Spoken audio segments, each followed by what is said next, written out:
کیا رمضان قرآن ختم کرنا ضروری ہے؟ کیا رمضان میں یعنی کہنا چاہتے ہیں قرآن ختم کرنا ضروری ہے؟ نہیں ضروری ہے۔ قرآن کو تدبر اور سمجھ کر کے پڑھیے، آدھا ہی پہنچ سکیں، تیہا پہنچ سکیں، کوئی حرج نہیں ہے۔ البتہ اگر سمجھ کے پڑھ رہے ہیں اور زیادہ ٹائم دے رہے ہیں تو انشاءاللہ ختم کرنے کا بھی موقع ملے گا۔ جو پیارے رسول کی سنت، حضرت جبریل کی سنت ادا ہوگی اس میں۔ اللہ تعالیٰ نے پیارے رسول کو حضرت جبریل کو پیارے رسول کے ساتھ ہر رمضان میں پیارے رسول کے آ کر کے ورد کراتے تھے، قرآن ختم کرتے تھے۔ وہ نماز میں نہیں، تراویح میں نہیں، بلکہ یوں اس کو محفوظ رکھنے کے لیے۔ تو اور جس سال آپ کی آخر رمضان تھا اس میں 2 مرتبہ ایک رمضان میں حضرت جبریل نے ورد کرایا۔ تو اس وجہ سے افضل یہ ہے کہ آپ پڑھیں اور ختم بھی کر لیں، اور اگر وقت دے رہے ہیں تو انشاءاللہ دونوں کام ہو جائے گا، سمجھ کر کے پڑھنے کا بھی اور ختم کرنے کا بھی۔ جی، اگر میں 500 روپے صدقہ دوں ایک مسجد بنانے کے لیے تو کیا مجھے بھی صدقہ جاریہ کا ثواب ملے گا، یا پھر میں 500 روپے دینے کا ثواب ملے گا؟ یعنی آپ کو اس میں بہرحال صدقہ جاریہ جب تک وہ مسجد رہے گی اس کا اجر آپ کو ملے گا۔ ایک صدقہ ہے جو کھا پی کر کے ختم ہو گیا، اور یہ چونکہ باقی ہے اس میں جب تک لوگ نماز پڑھیں گے اس قدر حصہ آپ کو ملے گا انشاءاللہ۔ یہاں تک کہ حدیث شریف میں ہے کہ اگر کسی نے ایک چھوٹی گوریا چڑیا کے گھونسلے کے یا زمین میں انڈا دینے کے برابر جگہ کی مسجد بنائی، اتنی چھوٹی سی، تو بھی اللہ تعالیٰ اس کے بدلے جنت میں اس کے لیے گھر بنائے گا انشاءاللہ۔ ولو کمفحص سے قطات ایک چھوٹی چڑیا ہوتی ہے جو انڈا دینے کے لیے زمین کو تھوڑا سا برابر کر لیتی ہے اور اس میں بیٹھتی، بہت چھوٹی ہوتی ہے، تو اس کی مقدار میں 2 انگل کی مقدار میں بھی اگر اس نے مسجد بنائی، یہ ہے پیارے رسول کی حدیث میں۔ تو اس کا مطلب ہے کہ جس طرح اخلاص کے ساتھ چھوٹی ہو بڑی مسجد ہو یا اس میں جتنا بھی شریک ہو، انشاءاللہ وہ صدقہ جاریہ کا اجر ملے گا انشاءاللہ۔ صدقہ جاریہ آپ کی اس نیت سے دے رہے ہیں تو ملے گا، برابر ملے گا انشاءاللہ۔ بعض اہل حدیث سے سنا ہے کہ اور ان کا عقیدہ ہے کہ تقلید کرنا علماء کو رب بنانا ہے، اور توحید ربوبیت میں شرک ہے۔ الوہیت یا ربوبیت، جی، لہذا مقلد مشرک ہے، ہمیشہ جہنم میں رہے گا۔ بعض اہل حدیث سے سنا، حقیقت میں سنا ہے یا ایسے لوگ باتیں بنا لیتے ہیں، یا آپ نے بات بنا لی ہے؟ آپ سے میں پوچھوں گا، اگر آپ نے کسی اہل حدیث سے سنا ہے تو اس اہل حدیث سے مجھے ملائیے اور میں اس سے بات کروں۔ وہ اہل حدیث ہو ہی نہیں سکتا ہے۔ اہل حدیث تو وہ ہے کہ ہر ایک کے ساتھ قولوا للناس حسنا، اچھی بات عدل و انصاف کی کرے۔ لیکن آپ یہ جان لیں، میں بھی کہوں گا کہ جو شخص، میں بھی الحمدللہ، میں تو اہل حدیث کا ایک ادنا بچہ ہوں، اہل حدیث الحمدللہ گھر میں پیدا ہوا، الحمدللہ ماحول میں وہی سب کچھ تھا، اور اللہ کا شکر ہے کہ حدیث رسول کا علم اور تفسیر کا علم اللہ نے دیا اللہ کے فضل سے۔ اس کی روشنی میں میں کہوں گا کہ اگر کوئی شخص اللہ کی حرام کردہ چیز کو کسی کے کہنے پر حلال کر رہا ہے تو اللہ کا شریک اس کو کر رہا ہے، اس کو اللہ کا شریک بنا رہا ہے، وہ مشرک ہوا بے شک۔ کیونکہ اللہ تعالیٰ فرماتے ہیں شرع لکم من الدین ما وصى به نوحا، شرع لکم سورہ یونس کی آیت ہے یا سورہ شورى کی آیت ہے، کہاں کی ہے؟ شرع لکم من الدین ما وصى به نوحا والذی اوحینا الیک، اللہ نے دین کو مشروع کیا ہے اور جس کی وصیت کی تھی حضرت نوح علیہ السلام کو، اور آپ کو اللہ کے رسول اس کی وصیت کی جاتی ہے، وہی کی جاتی ہے، اور اسی کا حکم دیا تھا اللہ نے ابراہیم علیہ السلام، موسیٰ، عیسیٰ، ان اقیم الدین کی ایمان کو قائم کرو، ولا تتفرقوا فیہ، اور اس میں فرقہ نہ ڈالو، تفرق اور علیحدگی نہ کرو۔ کبر علی المشرکین ما تدعوهم الیہ، مشرکین کے اوپر آپ کی دعوت بڑی بھاری لگتی ہے۔ تو اللہ ہی نے یہ دین جو ہے مشروع کیا ہے۔ اب اگر کوئی شخص کسی حلال کو حرام، حرام کو حلال کہہ رہا ہے اور اللہ نے اس کو اس کے الٹا کہا ہے تو یقیناً وہ اللہ کے ساتھ اس کو شریک کر رہا ہے اور مشرک ہوگا اگر اس کا عقیدہ یہ ہے۔ اگر غلطی ایسا میں کر رہا ہے تو اللہ تعالیٰ اس کو معاف کریں، کسی شبہ کی بنا پر، تعویل کی بنا پر کرا تو اس کا معنی الگ ہے۔ ہمارے بھائی لوگ جو ہیں دیوبندی ہیں، حنفی شافعی جو بھی ہوں، وہ کبھی اس قسم کی چیزیں تعویل کی بنا پر کر جاتے ہیں، لیکن کبھی کبھی سن کر کے دل کانپ جاتا ہے، وہ کہتے ہیں اگرچہ یہ حدیث صحیح ہے لیکن ہمارے امام نے اس کو نہیں لیا، اس وجہ سے ہمارے اوپر اس کا لینا واجب نہیں۔ یہاں شرک پھر رسالت ہو جاتا ہے، اللہ کی رسالت میں کسی اور کو آپ نے شریک کیا، اور نہ امام چاہتے تھے نہ کوئی چاہتا تھا کہ اس طرح کا معاملہ ان کے ساتھ کیا جائے۔ تو اگر اللہ کی حلال کردہ چیز کو حرام کر رہا ہے اور حرام کردہ چیز کو حلال کر رہا ہے تو اللہ پر بہت بڑا جھوٹ باندھ رہا ہے، اور وہ اللہ اور کوئی آدمی اس کو سچ مان کر کے اسی کی پیروی کر رہا ہے تو اللہ کے ساتھ اس کو شریک کیا اس نے، کیونکہ اللہ تعالیٰ فرماتے ہیں وَلَا تَقُولُوا لِمَا تَصِفُ أَلْسِنَتُكُمُ الْكَذِبَ هَذَا حَلَالٌ وَهَذَا حَرَامٌ، کسی چیز کو اپنی زبان سے کہہ کر کے کہ یہ حلال ہے، اپنی طرف سے نہ کہو کہ یہ حلال ہے یا حرام ہے۔ لِتَفْتَرُوا عَلَى اللَّهِ الْكَذِبَ، اللہ پر جھوٹ باندھتے ہو، حلال حرام صرف اللہ کرنا اللہ کا کام ہے، اللہ کے ذریعے پیارے رسول نے اس کی خبر دی ہے۔ ان الذين يفترون على الله الكذب لا يفلحون، جو اللہ پر جھوٹ باندھتے ہیں وہ کامیاب نہیں ہوں گے۔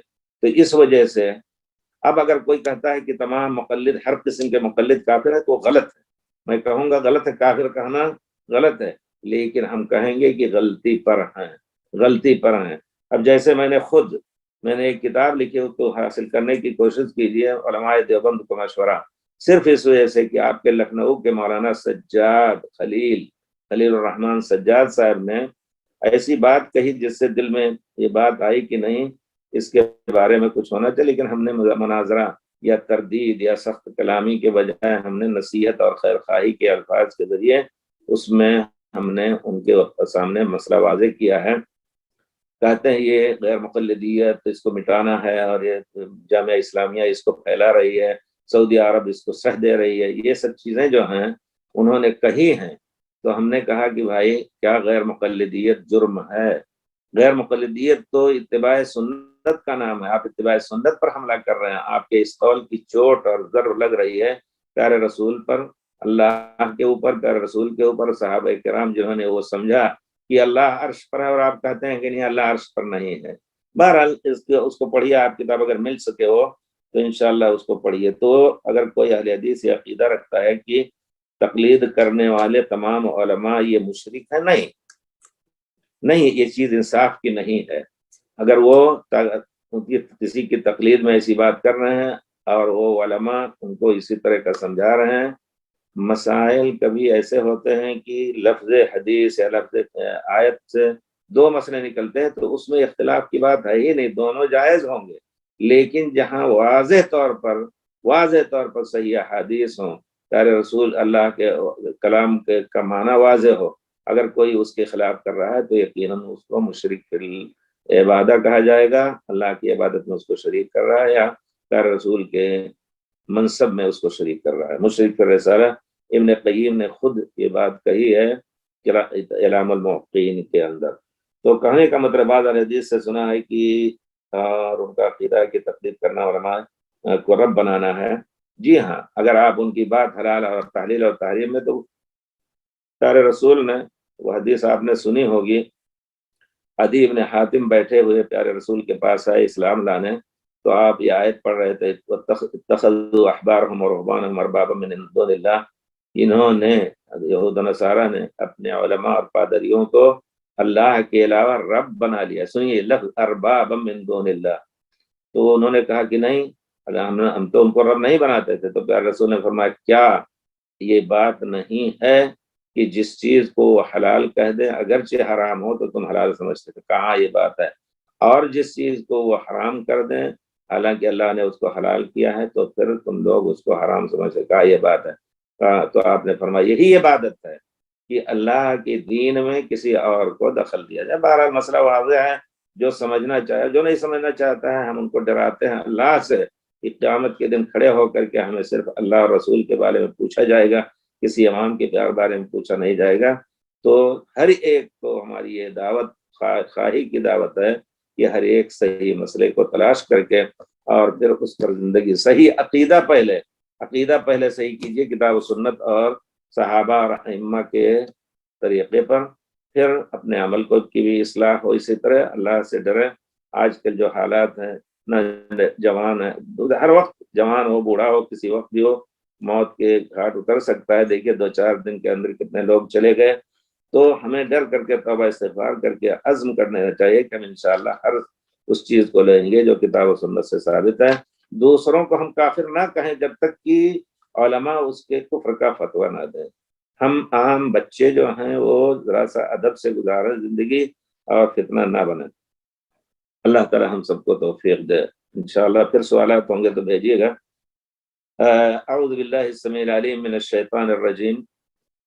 اللہ تعالیٰ فرماتے ہیں سورہ جاثیہ کی آیت 20ویں آیت ہے، ھذا بصائر للناس وھدی ورحمۃ لقوم یؤمنون۔ ھذا بصائر للناس، یہ بصیرت کی چیزیں ہیں۔ ھذا اشارہ ہے قرآن کی طرف، جس کا اشارہ اللہ تعالیٰ نے فرمایا اس سے پہلے والی آیت میں قرآن کے اتارنے کا۔ تو اللہ تعالیٰ فرماتے ہیں کہ یہ اللہ کی طرف سے لوگوں کی بصیرت اور لوگوں کی آنکھ کھولنے کے لیے کافی ہے کہ قرآن پڑھ کر کے اللہ کے معرفت حاصل کریں، اللہ کی قدرت، اللہ نے جو کچھ ہمیں بتایا ہے اس میں، کیونکہ یہ قرآن دنیا اور آخرت کے تمام مسائل میں اللہ تعالیٰ، اس قرآن میں اللہ تعالیٰ نے دنیا کے تمام مسائل کو حل کیا ہے انشاءاللہ۔ اسی وجہ سے اللہ تعالیٰ نے فرمایا ان ھذا القرآن یہدی للتی ہی اقوم، ہر اچھی چیز کی طرف یہ قرآن ہدایت کرتا ہے اللہ تعالیٰ کے حکم سے۔ تو اس وجہ سے ہمیں یہ جاننا چاہیے کہ ہم اپنا طریق عمل یہ کر لیں کہ ہم قرآن کے ذریعے، حدیث رسول کے ذریعے سے ہم اپنا ایمان مضبوط کریں، اپنے ایمان کی تصحیح کر کے اور پھر اس پر قائم رہنے کی اللہ سے دعا کریں، یا مقلب القلوب ثبت قلبی علی دینک۔ یہ بصائر ہیں۔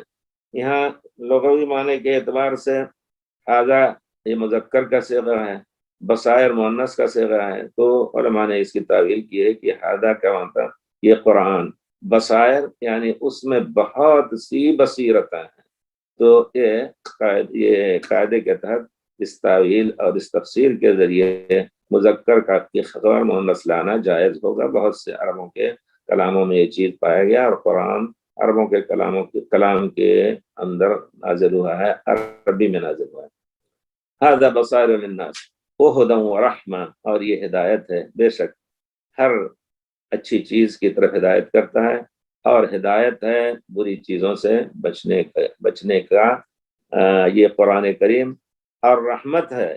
یقیناً جب ہمیں اللہ تعالیٰ ہدایت دے گا، انشاءاللہ ہدایت دے گا قرآن کو سمجھنے کا، تو قرآن ہمیں حکم دیتا ہے کہ پیارے رسول کی اتباع، پیارے رسول کی بھی اطاعت کریں، تو ہمارے دل کے اندر کبھی یہ کھوٹ پیدا نہیں ہوگی یا کھوٹ نہیں ہوگا، کھوٹ ہوتی ہے کہ ہوتا ہے، کھوٹ پیدا نہیں ہوگا کہ ہم امام کی بات کے خلاف کر رہے ہیں۔ نہیں، جب یہ بھی بات ثابت ہو گئی کہ پیارے رسول کا ایک قول ہے اور امام کی طرف منسوب، کیونکہ یہ حدیث پوری تحقیق کے ساتھ اس کو صحیح کہا گیا ہے، اور امام کی طرف منسوب قول کتنے ہیں جن کی کوئی سند بھی نہیں ہے۔ تو اس وجہ سے یہ یقین کر لیں کہ یہ ہمارے لیے انشاءاللہ ہدایت کا سامان ہے، اور اللہ کی رحمت اس ہدایت پر ہماری دنیا میں بھی نازل ہوگی، آخرت میں بھی نازل ہوگی۔ آپ الذین آمنوا وعملوا الصالحات کی فہرست ان آیتوں کی دیکھ لیجئے، جس میں اللہ نے فرمایا ہے کہ جو لوگوں پر ایمان لائے، عمل صالح کیے، ان کے لیے کیا کیا نعمتیں اللہ تعالیٰ نے دنیا کی اور اللہ تعالیٰ نے آخرت کی نعمتوں کی خوشخبری دی ہے۔ تو اللہ کی رحمت میں وہ لوگ رہیں گے۔ اللہ کی رحمت یہ بھی ہے، ان تنصروا اللہ ینصرکم، اللہ کی مدد کرنے، قرآن اور سنت پر عمل کرنا ہے۔ اللہ کی مدد کرو گے تو اللہ تعالیٰ تمہاری مدد کرے گا۔ وَأَنْتُمُ الْأَعْلَوْنَ إِن كُنتُم مُؤْمِنِينَ، اگر اللہ پر، اللہ کی کتاب پر، اللہ کے رسول پر ایمان ہے تو تم ہی سربلند رہو گے۔ اب ہم خود سوچ لیں کہ مسلمان کیوں ذلت کی سمندر کے گندے پانی میں وہ ڈوب رہے ہیں، اللہ اکبر، اس وجہ سے کہ وہ اختلاف میں آپس میں ایک دوسرے کے دشمن ہیں، ایک دوسرے کو مٹانے کی کوشش کر رہے ہیں۔ مولانا سجاد کی تقریر آپ سنیں جو ہم نے اس کو نوٹ کیا ہے، اس سے معلوم ہوتا ہے کہ بیچارے